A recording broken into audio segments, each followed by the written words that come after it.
Happiness and physical health are very interconnected. That has been one of the major findings of the science of happiness. People had looked for years at depression, stress, hostile personality, anger, all of their effects on our health. What we are finding now is that positive emotions make a contribution over and above the negative emotions. They do it in 3 different ways. One way is that they short-circuit the negative emotions, so we don't build up as much of the effects of stress, the cortisol, the HPA axis, all the parts of the body that are getting ready to fight and are highly aroused. We also find that happy people have more friends and social connections. Being less lonely and having more friends also contributes very much to health. And third, people who are happy are more likely to seek medical help. They're more likely to engage in healthy behaviors. They're more optimistic. And so they're not thinking, I might die tomorrow. They're thinking, I want to live longer, and therefore they're taking their doctor's advice, they're eating better, they're exercising, they're engaged. So there's at least 3 pathways through which positive emotions are now feeding into longer lives, healthier lives, and preventing disease as well.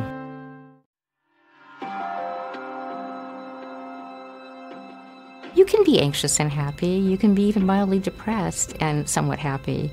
But if it's uncontrolled feeling, if you're anxious all the time, and particularly if you're socially anxious, that will impact happiness quite a bit, because so much of our pleasures come from our interactions with other people. So people with social anxieties often are unhappy, and in part unhappy about their own anxiety, because it keeps them from doing things that they really want to do that other people enjoy.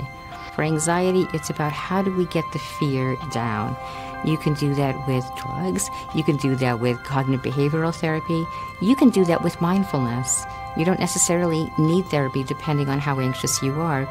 And what mindfulness will give you is a detachment from that anxiety, an ability to look at yourself with self-compassion, so that you are not then believing all of your thoughts, that you can watch anxiety come by like a cloud going by, anger like a prickly cactus.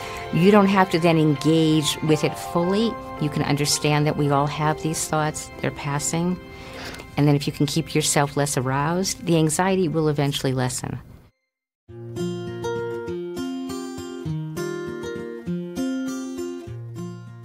We often talk about money. Does money bring happiness? You know, if you don't have very much money, it'll really make you happier. You'll be able to live in a better world. But beyond a certain very modest point, it's not adding a lot. So the question is then, if you're making more, are there better ways to spend your money? And the answer is yes. The joy that you can get from, you see someone in a restaurant and you just order a coffee for them unexpectedly, or you buy a present for a friend. All of these things really will make you feel happy for much longer periods of time than buying something that you get sick of very shortly after. Also, happiness often comes from experiences. And so instead of buying an object, do something. Go somewhere. Do something that will stay with you and you'll always remember.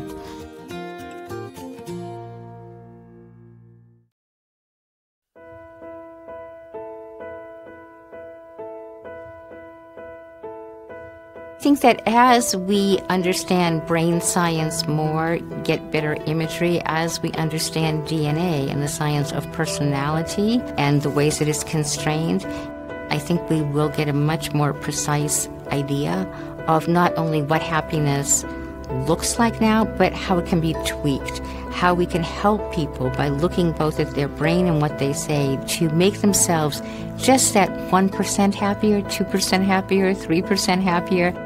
For many, many people, it really will be small tweaks in behavior, in thought, in action that will change happiness. People always think it's going to be something big. If I only got that person to marry me, if I only got that house, if I only got the $1 million, then I would be happy.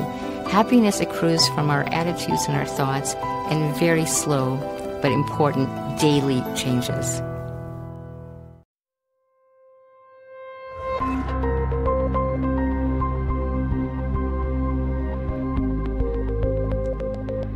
Some of the earliest studies of positive emotions were really trying to understand addiction. Why do people get so tied to alcohol or cocaine or all these feel-good substances? What you see there and what you learn in the brain is that what we think about happiness has not always been correct. Our old idea of happiness is you like something, you want it, you get it, and you're happy. The brain isn't completely wired that way. So you can like things that you don't really want, you just enjoy them in equanimity. You can want things that you no longer like. Many drug addicts fall into this state where they keep seeking a high they'll never have again and ruining the rest of their life. And what we know from modern life is you can like something, want it, get it, and still not be happy. And so trying to understand what parts of the brain are involved, how our ancient motivational and pleasure systems map on to satisfaction and happiness now. And what we're finding is that there are some individual differences. That people who have more tonic activation in the left hemisphere tend to be happier people. People have more tonic in the right, where negative emotions have larger real estate, tend to be less happy.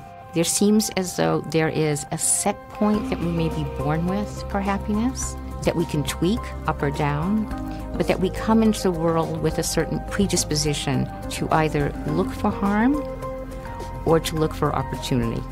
But some people, very sensitive to the harms and dangers of the world, makes it harder for them to be happy. Some people are very tuned into the rewards of the world, much more fearless.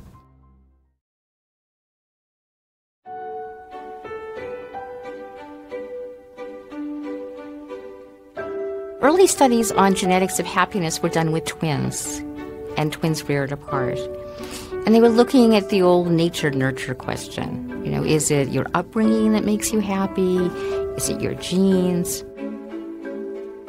What they found is a very high concordance between identical twins raised apart, and not so much for siblings in the same environment. So it seemed that nature was playing a larger role than shared environment. And if you try to look back, you can look at serotonin receptors, dopamine, and other contributors to this. And then you can look at the personality traits that are partly dependent on them. So there are people who are much more chronically happy. They're often extroverted. They're often agreeable. They get huge pleasure out of social life. They're somewhat dominant.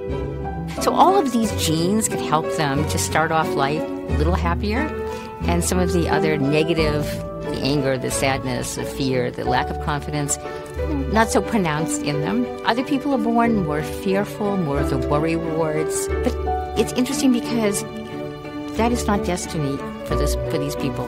So we're born with biological propensities, but I think that everyone can raise their set point. There is no happiness pill, but it's possible to be happy without a pill. You look at all the drugs on the market now, none of them are what you'd call a happiness pill. They can quell negative emotions, they can mimic a natural state of ecstasy or natural state of high dopamine motivation, but none of them are a happiness pill in the sense of sustaining a happy life. Happiness is really about a whole approach. It's about how you think, how you feel, what you do, and eventually who you are.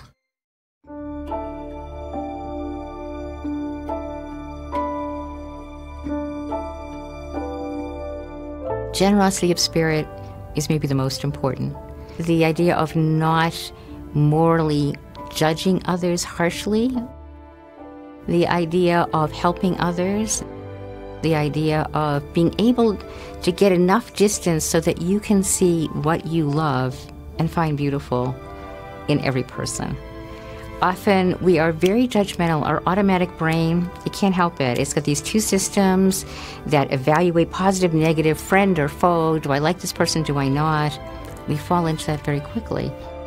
But just watch yourself sometime in a subway, or you're taking public transportation, or you're just waiting in a grocery line. Think about some of your thoughts about other people. They're full of judgments. If we could be able to stop that, to look and say, well, what do I find interesting about this person? What could I talk to that person about? What do I find beautiful about them? It changes the lens completely.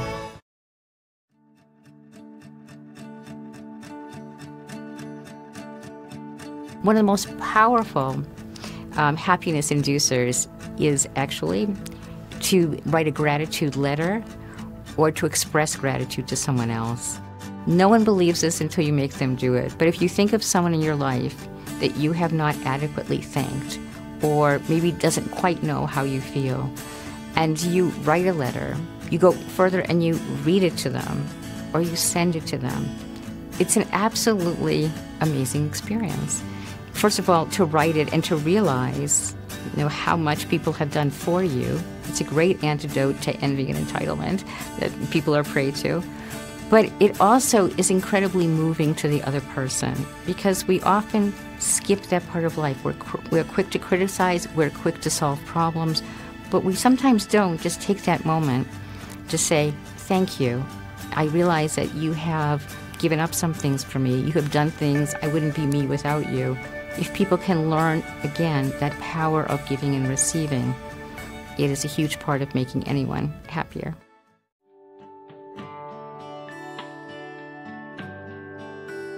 So this has been a subject that's been explored for millennia by philosophers, theologians, cultural commentators. But when you have science, you need a measure. And we look at happiness really as two big buckets. One is, how do you feel? Are you happy? Are you excited? Are you engaged? Are you relaxed?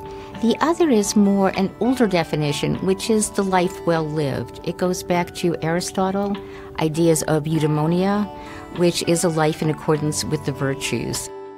It has a lot to do with what you do, with what you find meaning in, and the goals that you set.